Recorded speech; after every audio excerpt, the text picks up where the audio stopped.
of Allah is based on knowledge. Right? The arsh of Allah. Now obviously this is just in the margin. What is arsh? The throne. What is the cosmological understanding of the throne?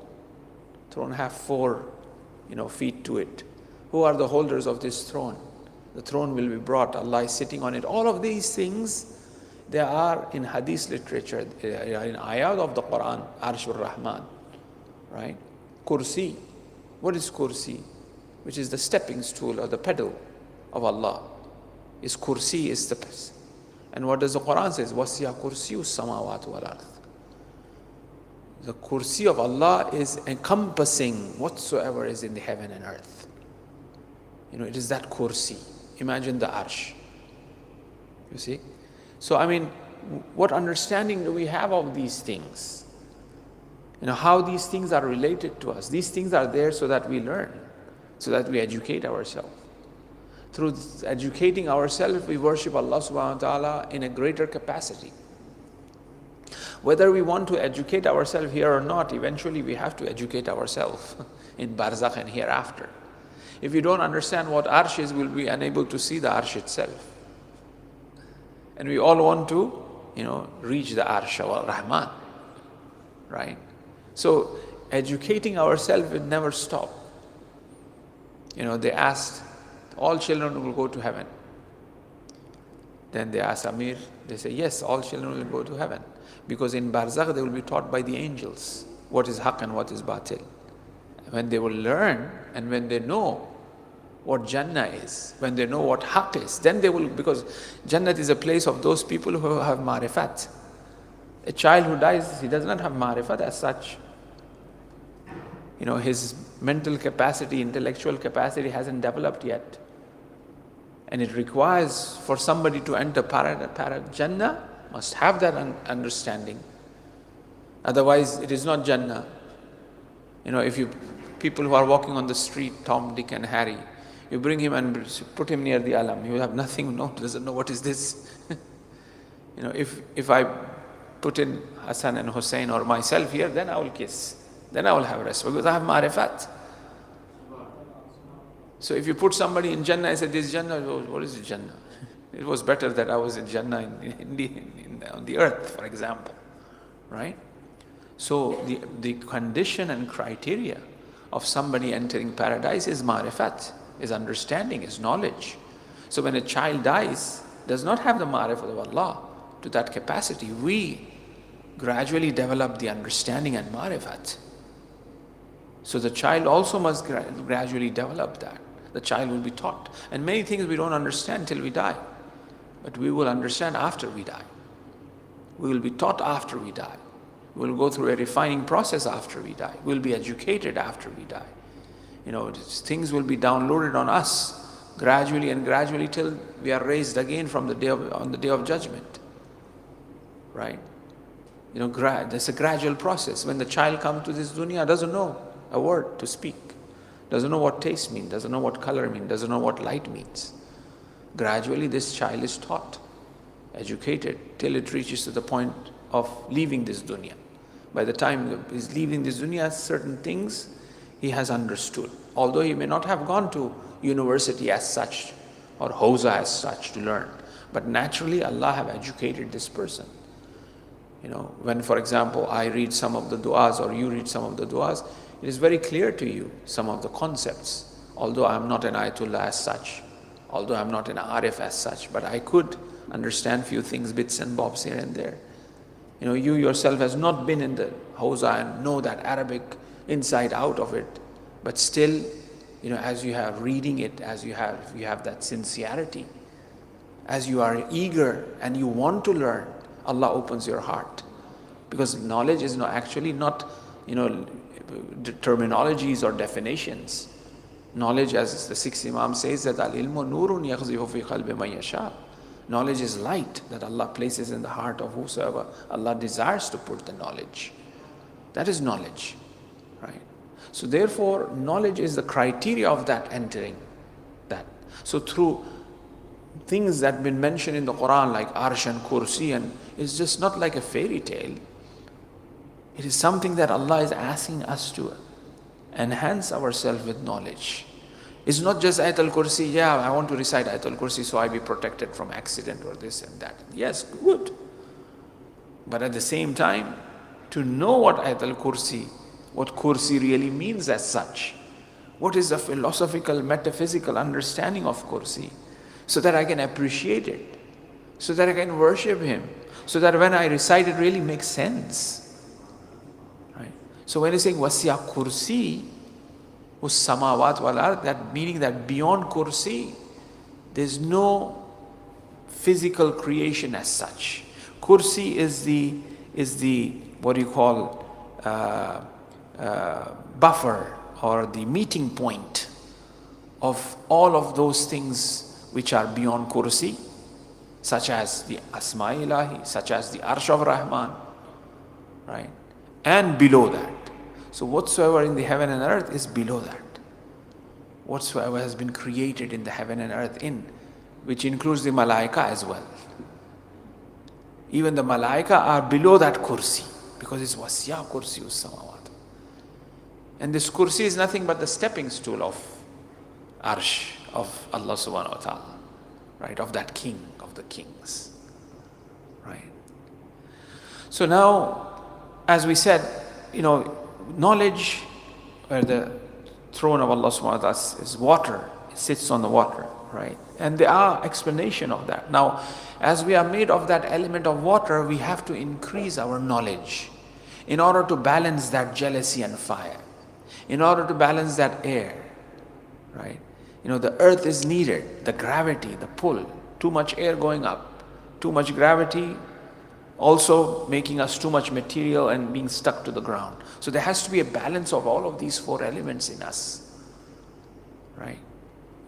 Like for example, from an akhlaqi perspective, jealousy. Why am I jealous of somebody? He's better than me, and I'm jealous of him because he's better than me. Because when he gives majlis, Masjid-e-Ali is full, but when I give majlis, only 1, 2, 3, 4, 10 people here, right? So I'm jealous. Why? Because he's a better Maulana than me. It's professional jealousy is natural. One doctor doesn't like the other doctor. One lawyer doesn't like the other lawyer. This is natural. Okay. Now, what do I have to look at it? I have to say, hey, why? Because mashallah, he prepares good. He gives good lectures. He has references. He has this and that. He has a good style of oratory. That's why people are attracted to him, and crowd comes, and he's a crowd puller. That's good. Well, I should be doing that. I should invest myself in oratory. I should invest myself in educating myself. Then I will be able to do that rather than me being jealous. I should be working because I know jealousy is bad and I shouldn't be. So what's coming here? Knowledge is coming here from inside. Practicality, rationality coming about.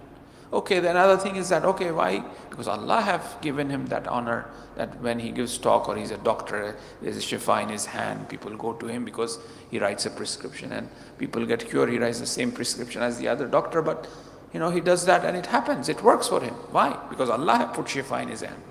Allah have given him that position. It's not him himself. He's not doing anything. He's writing the same prescription what I write. But hey, for some reason his prescription, people get shifa. I write prescription, they don't get. Why? So there must be something that is from Allah through him. So why not I ask Allah instead of becoming jealous of him? I should, Allah give shifa in my hand. I should rely on him. Not that I become jealous or say, oh, don't go to him, he's not a good doctor, or don't listen to his speeches, not good speeches. Rather than that, I should be asking Allah subhanahu wa ta'ala, oh Allah, put the knowledge here. Oh Allah, make my speech that is understandable, or make my prescription that is have cure in it. Right? So the knowledge will come and balance the element of jealousy that are there in me, the fire element. Then the practicality things will also have some sort of effect which we see in traditional sciences such as food intake. That I should try those foods which have more water element. I should try those food which have more sort of, if I have too much knowledge, then try those food which have earth element, for example. If I'm having too much water, for example. So all of these things are linked together. All of these things are connected together. Dietary has a major role in our asceticism. What is asceticism? What is zuhud? Why Zuhud is so much prescribed in the teachings of Ahlul Bayt alayhim salam by the Prophet. There was Zahid, what type of food, which food. And while doing all of this, something higher is happening at the same time. What is that? That is the focus of mind. My mind is engroved and focused towards a higher reality. I'm eating this way for this reason, for that reason. Why? Because Allah is at the, at the end. That's what I want to gain. I want to gain that ma'rifat. I want to gain that nearness. So I'm in a constant state of meditation. I'm always focused. Every little thing that I'm doing, from eating, drinking, thinking, sitting, driving, right? I'm trying to balance that, all of these things. And while doing so, my mind is also active all the time. It's like I'm in a state of prayers all the time. Because when I'm praying, they say, I don't know, it's a good story, but very interesting story. Lao Tzu, who was the founder of the Taoism, right? He was very calm and peaceful. And they told the king, the Chinese king, that there's some great saint, wise person. And the king was very much attracted to him, the tranquility and the teachings of his. He said, I want to be, have that peace of mind, And then he goes to him and he says, teach me how you are. He was gardening at that time. So teach me how come you're like this. He said, okay, come tomorrow after, just before the dawn, you come, before Fajr, right? So the king all night, he was thinking, he has asked me to come tomorrow, he will give us something, he will give me something. If it was me, I would be thinking that he may give me some pill. I take this pill, I become Arif, I become knowledgeable, Superman, right? But he goes tomorrow morning and he was already busy. Lao Tzu was already busy watering the plants. He said, okay, the king says, tell me I'm here. How to achieve this sort of tranquility, peace, ma'rifat, understanding. You're so calm, right? He said, okay, I'll give you this. You got to water these plants. 1, 2, 3, 4, 5, 6. I don't know how many plants were there. You got to water them one after the other.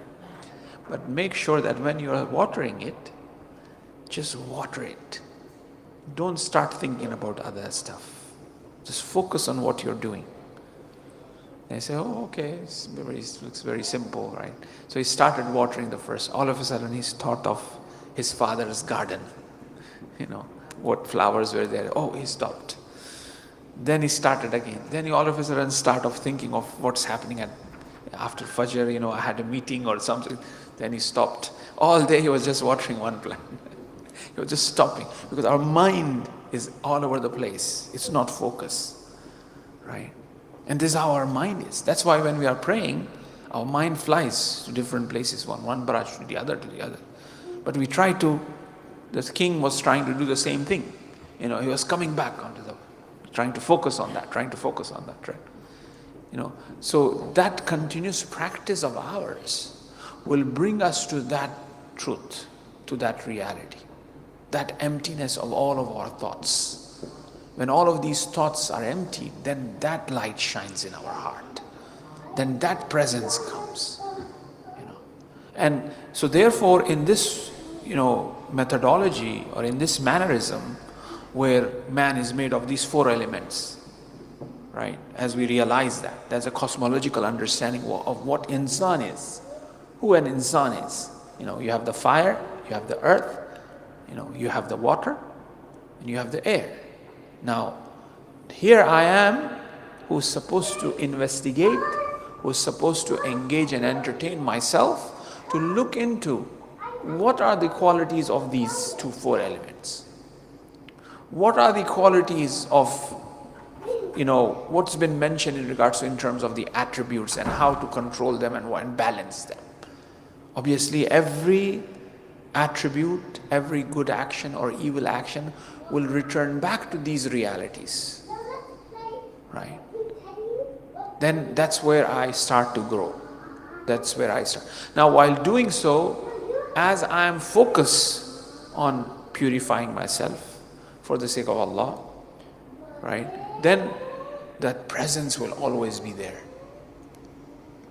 And when this presence is always there, then, things started to change. We start to see things that no one else can really see, right? We start to speak to things and hear back from them, right? That, as they say that, Sayyid Ali Qazi would speak to the mountain, and the mountain will reply to him. He'll speak to the animals, he will communicate, and the animals will do response. And this has been seen in the life of Masumeen. Amirul Mu'mineen in the pulpit of Kufa, then a big python comes. Everybody got scared, started running away. He says, wait. He comes and speaks to Amirul Mu'mineen. And he responds, he replies, he had questions, and then he leaves. You see. So then everything, man synchronizes with all of that is around. And as he is the Khalifa, and as he is the source of barakah and blessing and mercy, the mercy for the creation is through us. Now when we see that there is a problem in the environment, or there is COVID, it's because we are not functioning the way Allah wants us to function. That's why you have all of these issues, all of this bloodshed and whatnot, because we are not functioning the way we should.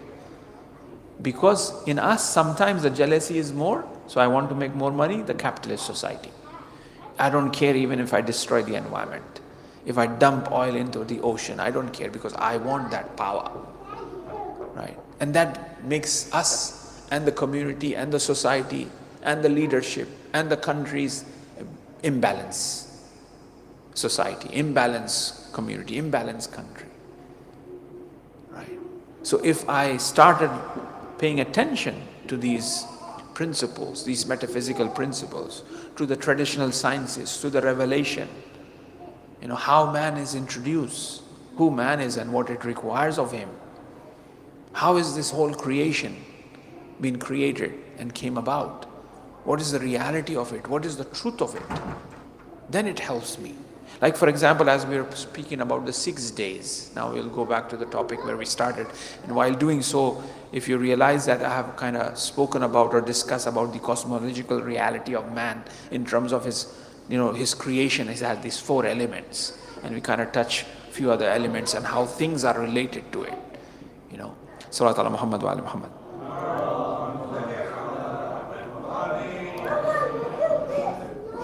See, the Islamic cosmologists or philosophers, when they write about cosmology or cosmological, principles, such as, you would find different field of scholars, such as you have the Platonic or Illuminist and cosmological understanding of the universe. Okay, then you may have the peripatetic, which is known as the Aristotelian cosmological understanding of the creation. Okay, so these philosophers, because we may not have every specific hadith about every little thing, okay, from the Imams or from the Prophet, or even the ayahs of the Quran. For example, 7 heavens. For example, 7 heavens. Allah is talking about 7 heavens. Sabah samawat, we say, Sabah samawat wa ardina sab. So 7 heavens. Why 7? What is it really 7? Right? Why 7 tawaf? What happens after 7? Why 7 times Safa Marwa? Right? There's some relationship to it. Now, as we fall short from having the Prophet with us and go and ask him, why is that? And engage with him in a debate or a discussion to make our understanding more. As we don't have the Masumeen, so these philosophers, based on what they have, do we have a hadith or do we have an ayah which says 7 heavens? Yes, we do. Okay, that is there. Okay, now let's look at what are the 7 heavens. Any in hadith, okay, we find 1 or 2 hadiths we put there. Then at the same time, the scholars and the scientists, they research, they say actually the planets that a man can see with his naked eyes are 7. The planets that a man can see with his naked eye. Before these all discoveries, the scientists in the past, based on the calculation, they say there are 7 planets that we could see with our naked eye. As we can see these planets by the 7 eyes, perhaps, it's not wahi, it's not a hadith of the Prophet. The scientist would say, or the philosopher would say, perhaps the 7 heaven which Allah is talking about is this 7 heavens of these 7 planets. Very interesting thought, very deep, right? Which helped us to reflect a bit more upon the heavens and upon whatnot, where this hadith would be. So what I'm trying to say is that the philosophers, the scientists, the scholars, the awliya, for example, 7 tawaf. Why 7? And the 7 heaven. What do we do after 7 tawaf? Namaz become wajib after 7 tawaf. You have to do sajda. You have to bow down in prostration. What do you do when we are saying 7 heavens? So that means that Allah is reached after 7 heavens. We can reach the Arsh of Rahman after 7 heavens. After passing 7 heavens, we will reach the Arsh of Rahman. What happens when we reach the Arsh of Rahman? We have to fall in prostration. So perhaps the namaz-e-wajib of the tawaf is that you have to do sajda. You see? Right?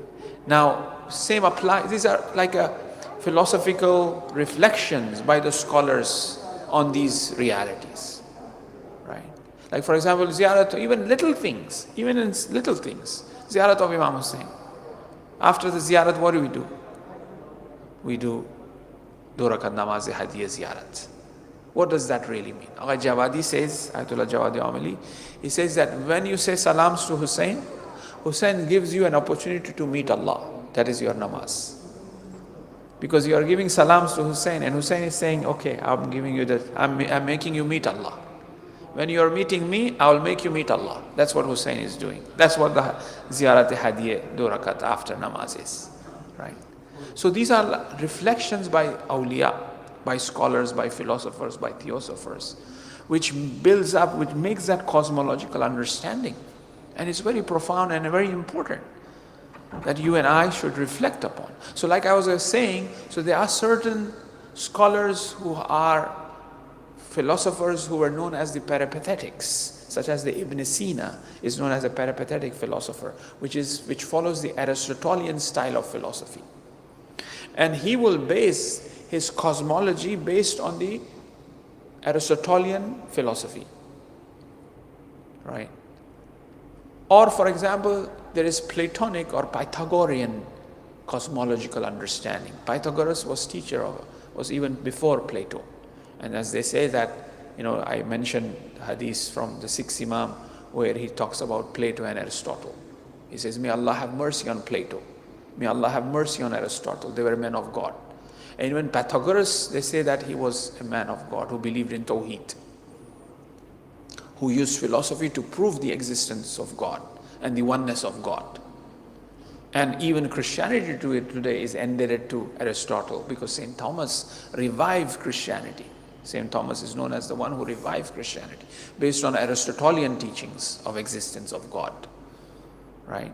So in any case, so you have this Platonic or Pythagorean cosmological understanding, which is adapted by Muslim scholars such as Sohrawardi, who are known as the Illuminist, right? Who promote the understanding of knowledge or this world as world of shadows, unlike the rational way which Aristotle talks about learning, that the child develops to learn. However, the Platonic or the Pythagorean or the Illuminist Sohrawardi was a great philosopher. He says that no, knowledge is nothing but recollection of things. We have seen these things, what we are seeing in the previous world, which the Quran also talks about, which I'm going to talk about in a bit, which is the Alam-e-Zar. In Alam-e-Zar, in that world of archetypes, we have seen these realities and these things. And what we are doing in this world is nothing but recollection. We are recollecting it. That's why we are learning. The reason a child learns is because he recollects that. Something he has seen it before, then it makes sense to him, that person. Is a recollection of knowledge what he has already or we have already seen. So that's That's another cosmological understanding of the reality and of the existence. All in all is for what? All in all is for that we educate. As Quran clearly says, هَلْ يَسْتَوِي الَّذِينَ لَا يَعْلَمُونَ وَيَعْلَمُونَ. Are those who know and who have knowledge, are they equal to those who do not know? They are not. So we are the people of knowledge. We are the people, we are the followers of Ahl Bayt alayhimus salam. The maktab which promotes knowledge. Imam Jafar Sadiq alayhi salam is the founder of all of these ulum, what we talk about, right? So therefore we should be at the forefront. We should be understanding these things. Now yes, like I said, we are too preoccupied in our dunya and work and whatnot, which is also wajib. If I don't go to work, how my family will be supported? This is ibadat, right? But at the same time, while doing so, my focus, my eagerness should be Allah.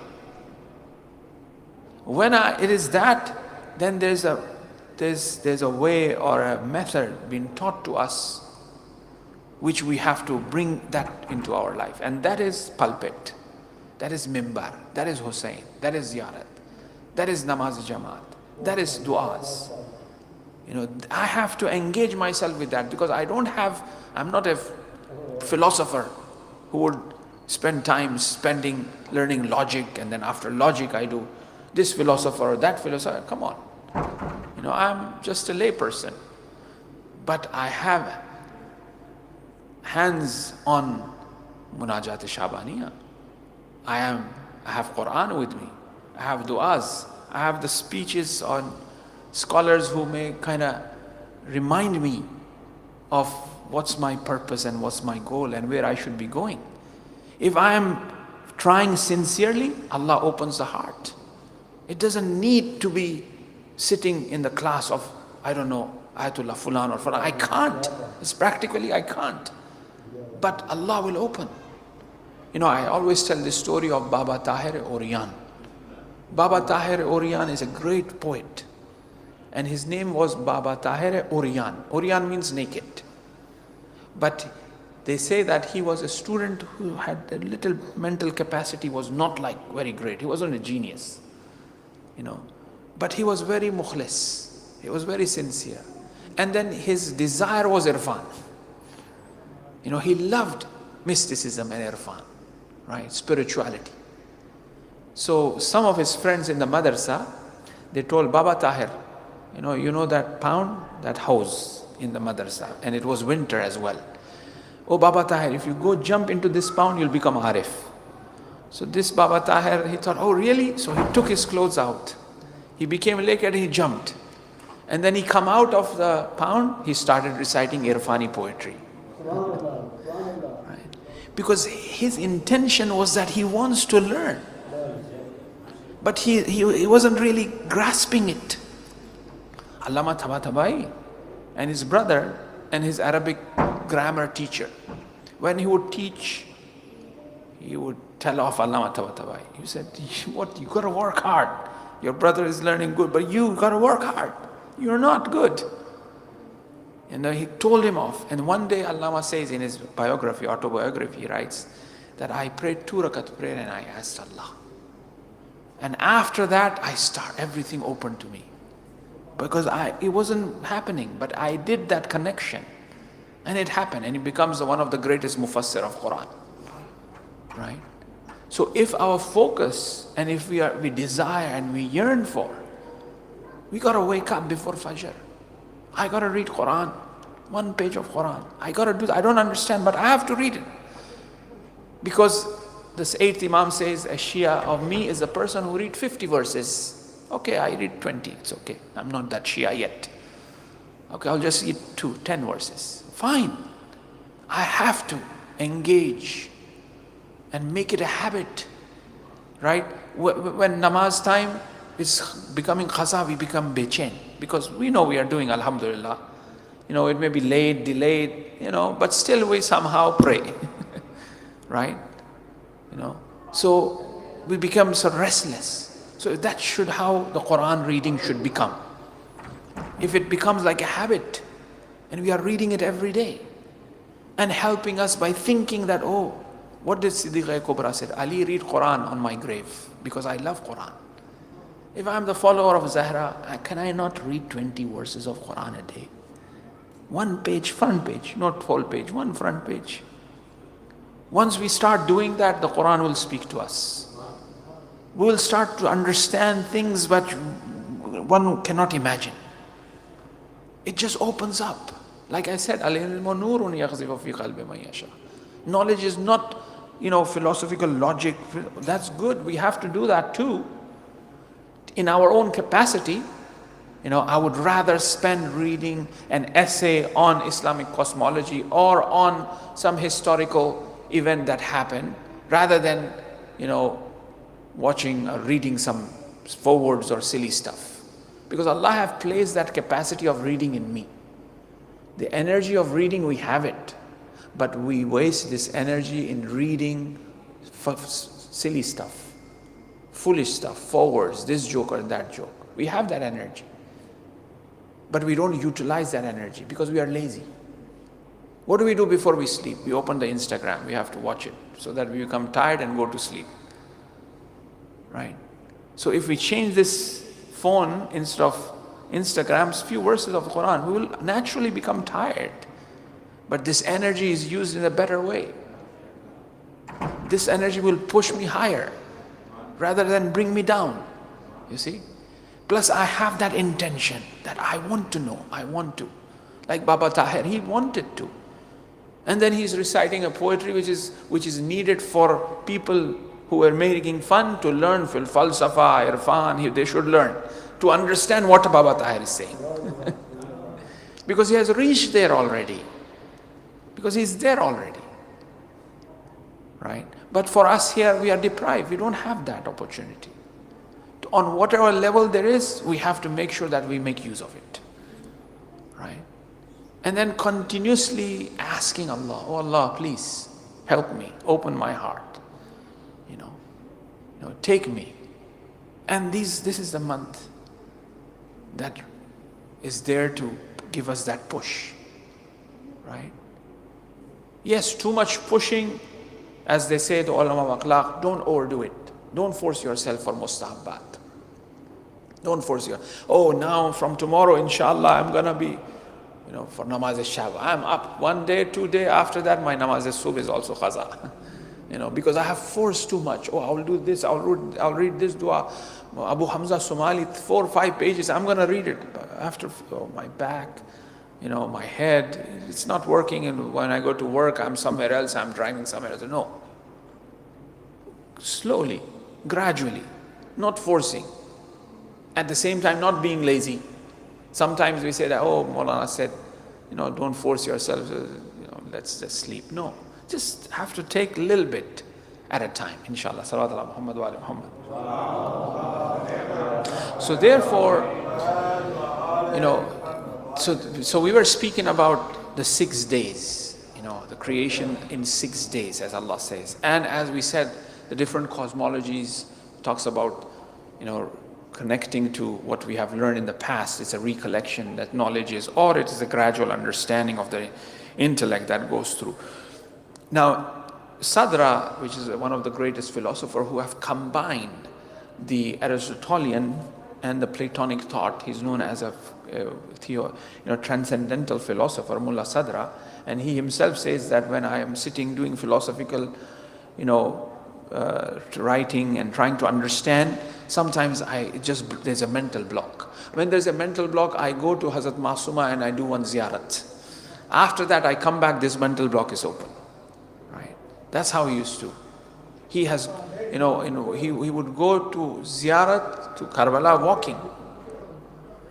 And they say that he passed away in one of the trips that he was going on ziyarat. Nobody exactly knows where his grave is. Maybe in Basra or somewhere, although he was from Iran. Right? So knowledge, like I said, it has the element of acquiring it. We have to try ourselves as well. But at the same time, there's the element of that nur, that Allah places that knowledge, which is known as, technically speaking, ilm huzuri and ilm husuli, acquiring knowledge and knowledge by presence. right? In any case, now he describes the 6 different stages on the 6 different levels, and we'll end up with that. He says that the first level, or the first stage, where first day, as Allah have said that He has created the creation in 6 days, the first level is considered to be the pre-existential state of man, which is the alam-e-zar. That's the first day, right? That's the first day that Allah asked, who is your Lord? Qalu bala. As we said that, it is, oh you, Allah, you are the Lord. And this is in Surah Araf, verse number 172. And when your Lord brought forth from the children of Adam all their descendants and made them bear witness against their own souls, am I not your Lord? They said, yes, we bear witness, lest you should say on the day of resurrection, surely we had no inner knowledge of this. So Allah have already finished the hujjat on all of creation, that on the day of judgment we should not say, oh, I did not know. We have already given the ahad, the allegiance to Allah, and we have accepted it. And that's why He has stamped that on our fitrah. That's why every person who is born is born a Muslim. He is born on that fitrah, on that pure nature. And when we purify ourselves, we come to that pure nature and understand it. And that's why it's Eid al-Fitr. After 30 days of purification, it's Eid of Fitr. Eid of that sort of pure nature, that intrinsic nature that we return back to. So we all have given in the alam-e-zar, and that is day 1. That's considered to be the day 1, or the first interval. Then he says that the second interval, or the second day, is actually this interval, or this day that we are already in this dunya, right? As individuals, till we reach death, because creation is not complete yet. Although Allah is saying, I have created in 6 days.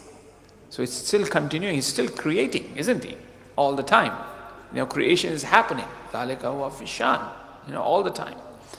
The third, after the second a person dies, the third is actually the barzakh. The third is the world of the barzakh, where he enters. Inshallah, maybe in the future we're going to look into what barzakh is all about. The reality of barzakh. Where the narrations, what is the cosmological understanding of this barzakh. Inshallah, we'll look at maybe tomorrow or day after tomorrow. The fourth interval is the greater resurrection. There's minor resurrection. Resurrection means what? The truth stands up, resurrected.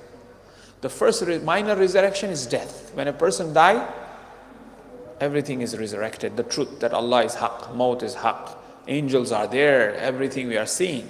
The reality of barzakh. That's a minor resurrection. And there's a greater resurrection, which is qiyamah. Right?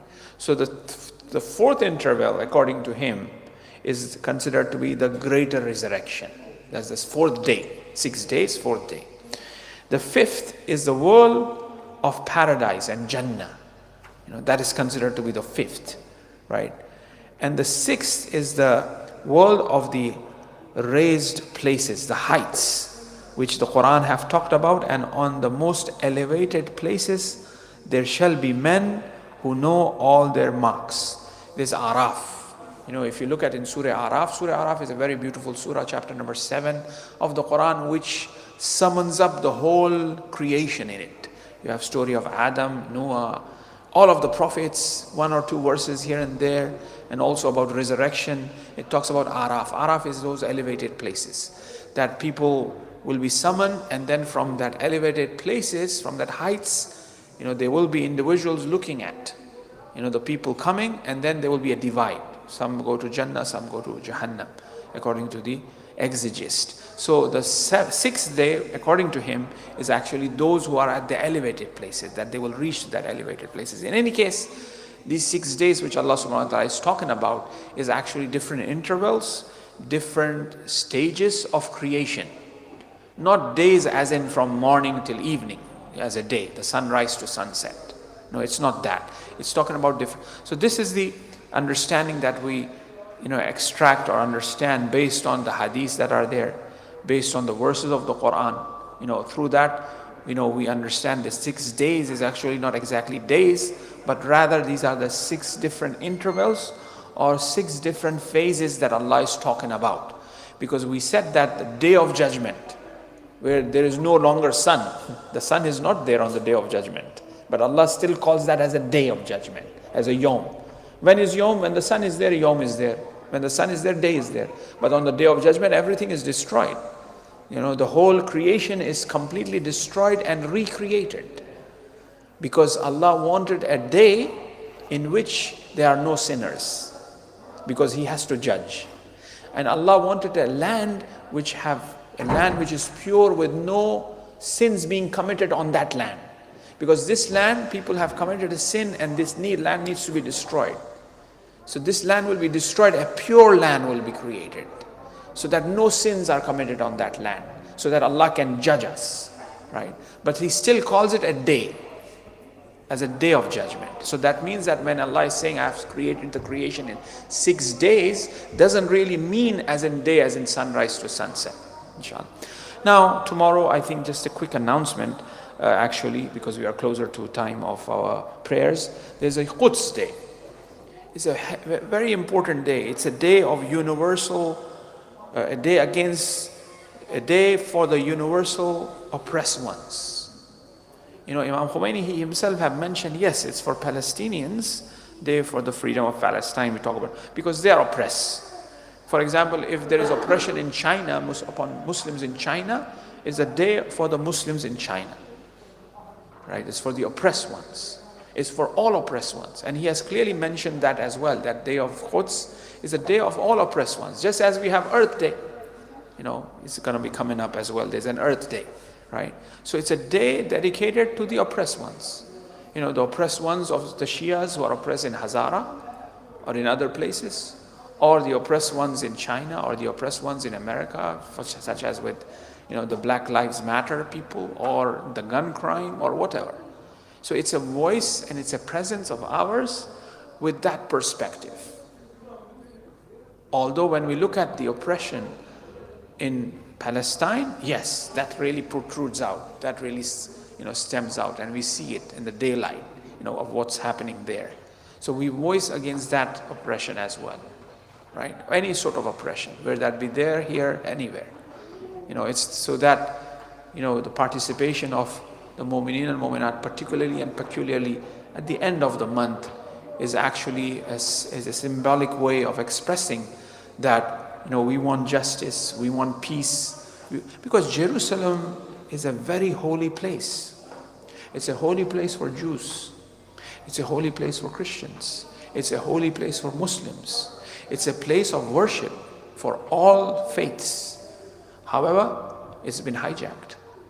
It's been carried away into these political rivalries and fighting with each other. It needs to be freed so that all faiths can worship peacefully.